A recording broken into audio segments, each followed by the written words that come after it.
Mother-in-law hijacked my baby shower, tried naming my baby, and ended up arrested.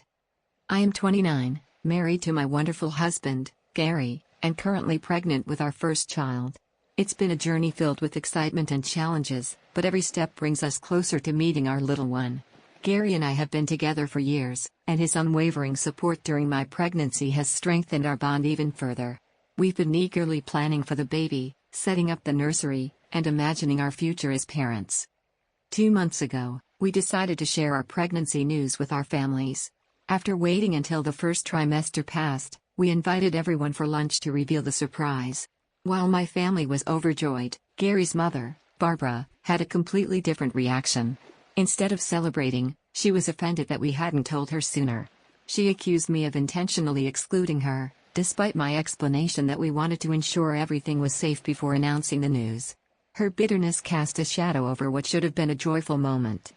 Barbara's behavior didn't stop there. Throughout the evening, she ignored me, refused to engage, and openly expressed her resentment to others.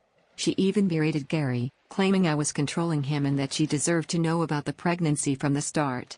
Gary defended me, but Barbara's hostility left me feeling hurt and unwelcome. Later that night, she sent me a scathing message, accusing me of dividing the family and demanding an apology. Gary, furious at her behavior, warned her to stop, but instead of apologizing, she proposed throwing us a baby shower as a way to make amends. While I was skeptical of her intentions, Gary believed it might be an opportunity to mend fences, so I reluctantly agreed. Barbara's promise to organize the baby shower quickly spiraled into chaos.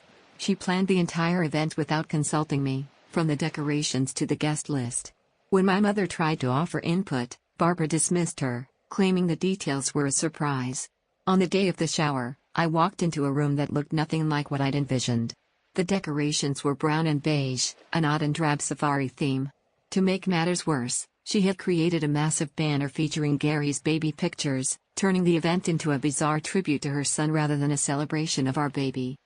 The atmosphere was tense, and my mother, noticing my discomfort, took matters into her own hands. She removed the intrusive banner, confronting Barbara about her behavior. Barbara, in turn, accused my mother of ruining the shower and tried to justify her actions as celebrating the family. The confrontation drew the attention of the guests, making the situation even more awkward. Things escalated further during the gift opening session. Barbara presented a large gift box with an exaggerated grin, making it clear she was seeking attention.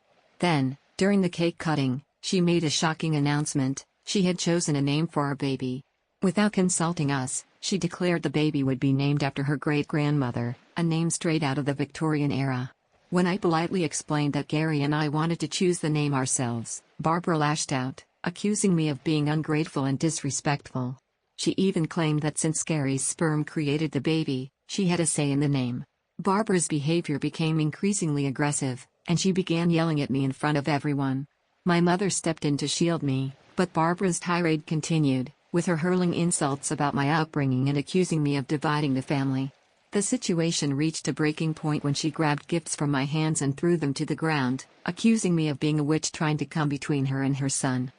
Feeling unsafe and overwhelmed, I decided to call the police. Barbara's intoxicated state made her even more combative, and when the officers arrived, she started yelling at them too. Her behavior left them no choice but to arrest her on the spot. It was a surreal and deeply upsetting end to what was supposed to be a joyous occasion. Since the incident, Gary and I have had to deal with the fallout. Barbara has been playing the victim, trying to gain sympathy from family members who weren't at the shower. Gary, while initially upset that I called the police, changed his perspective after seeing videos of the event shared by our guests. The recordings made him realize the extent of his mother's behavior, and he apologized for underestimating the situation. We've since decided to cut ties with Barbara, at least until she seeks professional help for her behavior. The weeks following the baby shower have been peaceful without Barbara's constant drama. Gary and I are focusing on preparing for our baby's arrival, determined to create a loving and supportive environment. While the decision to sever ties with Barbara wasn't easy, it has proven necessary for our well-being. We're grateful for the support of friends and family who understand the challenges we've faced and are looking forward to welcoming our little one into a positive and nurturing home.